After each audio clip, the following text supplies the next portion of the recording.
Proverbs chapter 23, verse 13. Do not withhold discipline from a child.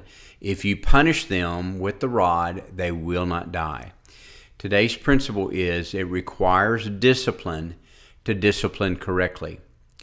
The purpose of discipline is to teach children that doing wrong will cause pain in their lives.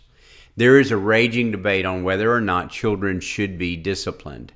Raising children in a disciplined environment would seem to be common sense, but there's a whole lot of argument against any form of corporal punishment. My wife and I raised 3 children. It's interesting that we had to use physical punishment only on a few occasions. Our children knew that I would not hesitate to correct them, so they consistently obeyed our directives and respected our leadership.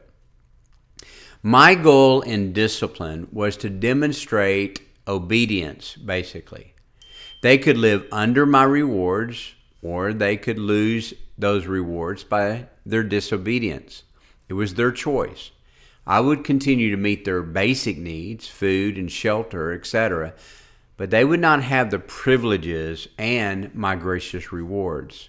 It was pretty simple, yet it proved to be an effective process. One more thought about children. I learned early that the strong personality traits that could cause them to misbehave were positive traits undisciplined.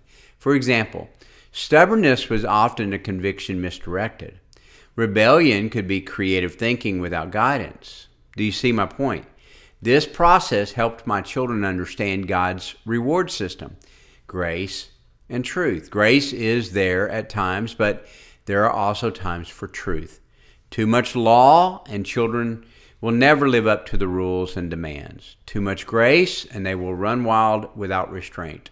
So remember, punishment is temporary pain to avoid permanent judgment.